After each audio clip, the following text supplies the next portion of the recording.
Phillies in the news this week, acquiring Clay Buchholz from the Red Sox. What are your thoughts on that?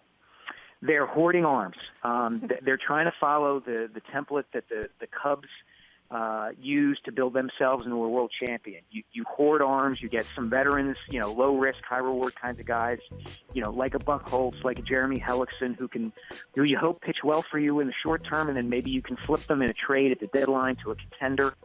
In the meanwhile, you still try to develop, a good amount of young pitching that you have. Guys like Aaron Nola, Vince Velasquez, Jake Thompson, Zach Eflin. The Phillies are basically going to, they're hoarding arms, and they're trying to figure out who can be mainstays in this rotation. And, until they figure that out, you get a guy like Buchholz, and you hope he pitches well, and maybe you can add to your talent base in your system once the end of July rolls around, and a team that's in contention is looking for a solid starter. So you're okay with that, Mike? Because you mentioned some great young talent there as far as the Phillies pitchers are concerned, and you add Hellickson and you add Buchholz. I'm just wondering if maybe they're going to actually prevent some of those kids from getting the reps necessary so that they can be good down the road.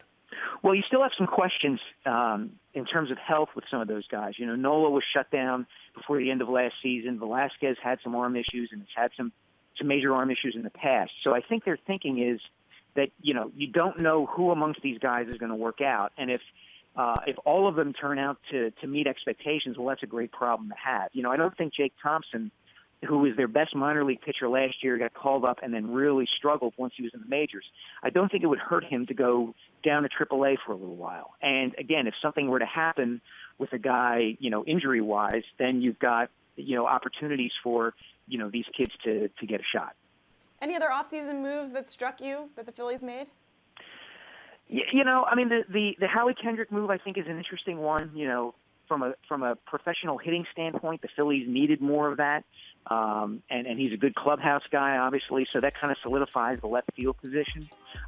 They're really not pointed, toward doing anything of consequence this year. 2019 is the year that they've targeted, for going out there and pursuing big free agents. They really did not and are not going to make a big push for free agents this offseason.